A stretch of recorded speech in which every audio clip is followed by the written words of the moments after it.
मैं हूं फरमान अब्बासी। जिंदगी मौका सबको देती है, पर मौके पर चौका मारने का कमाल हर किसी में नहीं होता। किसी के नसीब में संघर्ष लिखा होता है और किसी को बिना संघर्ष के ही विरासत में सब कुछ मिल जाता है। लेकिन जिनसे आज मैं आपको रूबरू कराने जा रहा हूं, उन्हें नाम, शोहरत और राजनीति तो विरासत में जरूर मिली है, पर उनका मुकाम पर पहुंचना संघर्ष के बाद ही संभव है। जी हाँ, हम बात कर रहे हैं पूर्व मंत्री उमा किरण के बेटे विक्रांत सिंह की। विक्रांत सिंह जी, आपका हमारे स्पेशल प्रोग्राम हकीकत से रूबरू में स्वागत है। धन्यवाद भाई साहब, फरमान भाई, आपका बहुत बहुत शुक्रिया। मेरा सबसे पहला सवाल आपसे ये है, आपको राजनीति विरासत में मिली, पर उस समय जब आपको संघर्ष करना पड़ रहा है, क्या चुनौती मानते हैं आप अपने सामने? तो जीवन में हर आदमी के जीवन में रहती है, चाहे वो किसी भी व्यवसाय में हो। हम राजनीतिक व्यवसाय में हैं तो हमारी चुनौतियां किसी और तरीके से हैं। राजनीति में चुनौती और संघर्ष की आप जो बात कर रहे हैं, संघर्ष जीवन में हमारे संघर्ष बड़े लंबे समय से चल रहा है। और हर आदमी जो भी गरीब मजलूमों की और डाउन टू अर्थ लोगों की बात करेगा, वो हमेशा संघर्ष करेगा। संघर्ष के बाद जो उसको रिजल्ट मिलता है, वो जनता जो होती है वो तय करती है और वो रिजल्ट उसे मिलता है आने वाले समय में। आपकी मम्मी पूर्व मंत्री उमा किरण जी ने सपा छोड़ी, आसपा से उन्होंने चुनाव लड़ा था 2022 में। आपका क्या डिसीजन रहेगा आने वाले समय में? देखिए, अभी तो ये कहना, अभी तो भविष्य गर्भ में है फरमान भाई कि क्या डिसीजन रहेगा मेरा।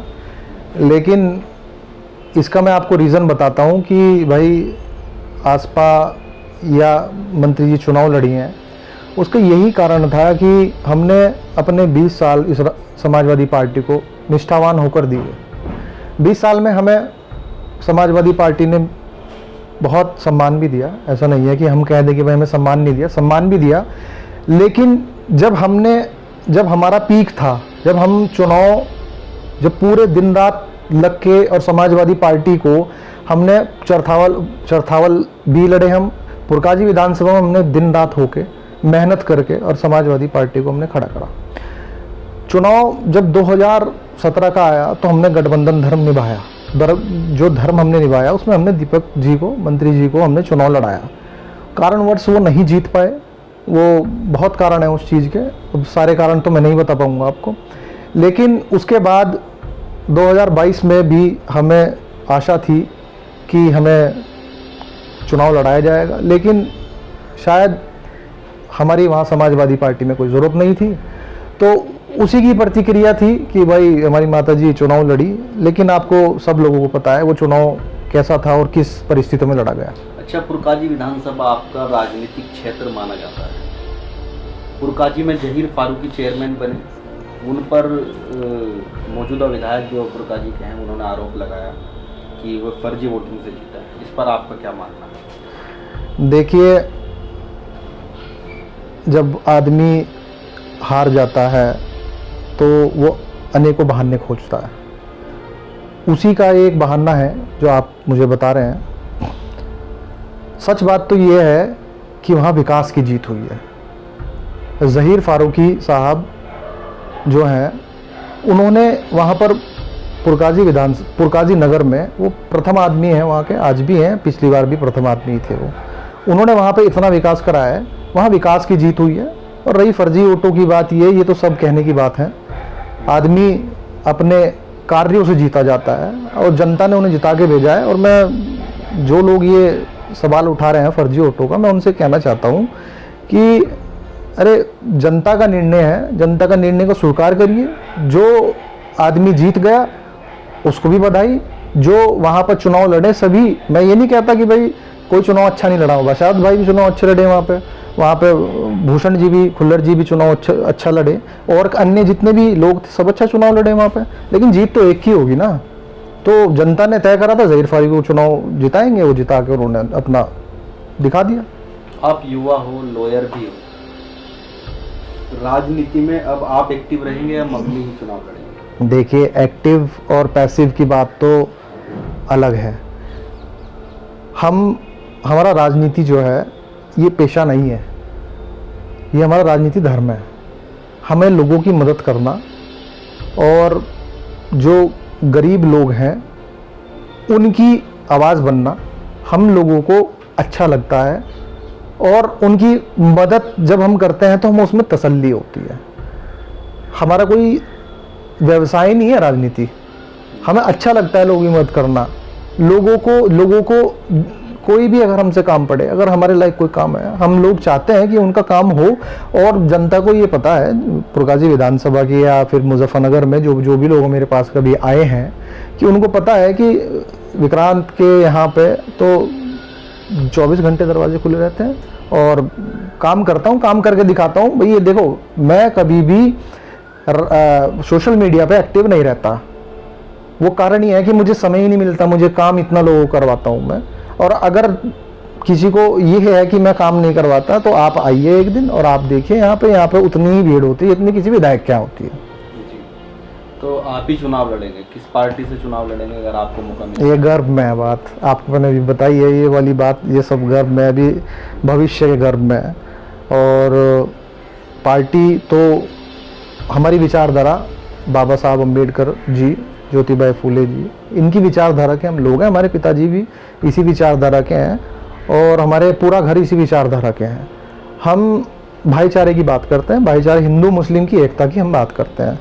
और हम चाहते हैं जो भी पार्टी इस विचारधारा में हमें बुलाएगी, हमें मौका देगी, हम ये अवसर स्वीकार करेंगे। और किसी मुख्य पार्टी से हम आने वाले, भगवान ने चाहा, बाबा साहब ने चाहा, तो हम चुनाव 27 में लड़ने काम करेंगे। विक्रांत भाई, जिस तरह से मेरठ में नगर निगम सीट सपा तीसरे नंबर पर रही, नगर निगम सीट पर, आप क्या कहेंगे? क्या सपा वहाँ वोट कटवा बनी या फिर MIM का ही कैंडिडेट वहाँ का जोर पाता? अच्छा, वोट कटवा कौन बनता है? ये सपा वाले कहते हैं। वोट कटवा कौन होता है? दूसरे पे रहता है कटवा? ये तो समाजवादी की नेता बता सकता है ना। भैया देखो, वहाँ पर चुनाव जो है AIMM का जो कैंडिडेट है, वहाँ पे अच्छा चुनाव लड़ा वो, आप उसकी भी तो सराहना करिए AIMM की। आप ये क्यों कह रहे हैं कि समाजवादी पार्टी की वोट काट दी है? भाई समाजवादी की पार्टी की वोट जो जनता है वो अपना निर्णय लेना खुद जानती है। उनको अच्छा लगा निर्णय लेना कि हम AIMM को वोट देंगे हम, तो उन्होंने दी।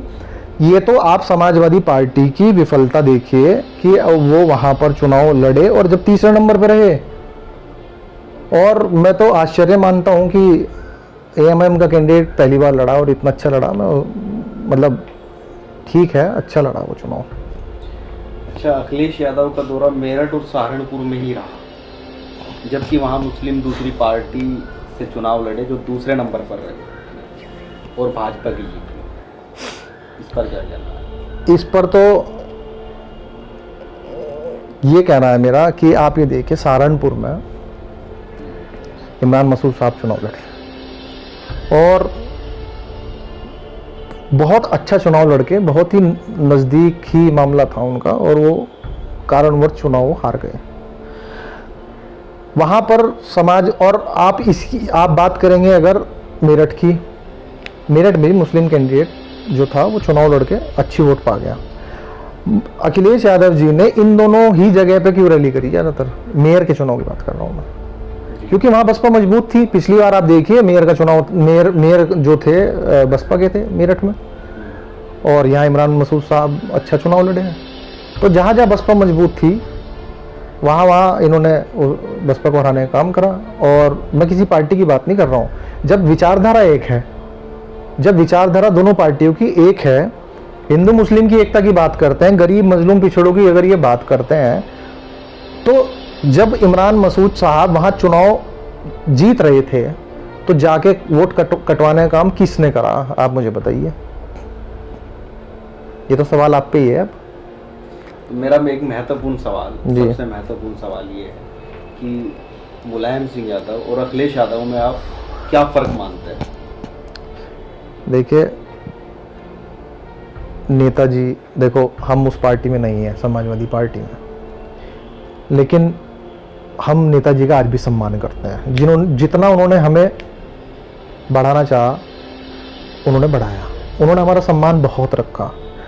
माननीय मंत्री जी हमारी माता जी हैं, जब उन्होंने 2003 में सरकार बनवाई थी तो नेताजी ने एक बात कही थी। नेताजी ने बोला था कि उमा तुम मेरा कभी साथ मत छोड़ना। तो हमारी माता जी ने कहा कि मैं आपका साथ कभी थे, जब तक हमें बहुत सम्मान मिला पार्टी में, और जब नेताजी के हाथ से कमान माननीय अखिलेश यादव जी के पास गई है, उसके बाद से डाउनफॉल में हम गए हैं। और जो धरती पुत्र कहा जाता था नेताजी को, वो धरती पुत्र ही रहेंगे।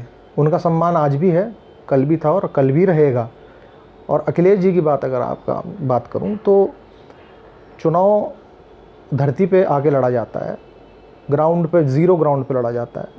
आप अगर बैठ के लखनऊ से बैठ के अगर चुनाव लड़वाएंगे या फिर किसी एसी के कमरों में बैठ के अगर चुनाव लड़वाएंगे तो चुनाव का रिज़ल्ट आपको आज भी यही मिला है, कल भी आपको यही मिलेगा। अच्छा विक्रांत जी, बहुत बहुत शुक्रिया, आपने अपना कीमती वक्त दिया। धन्यवाद भाई साहब, तो धन्यवाद। ये थे विक्रांत सिंह, पूर्व मंत्री उमा किरण के बेटे। ऐसी हस्ती से रूबरू होने के लिए जुड़े रहिए हमारे साथ, चैनल को सब्सक्राइब जरूर करें।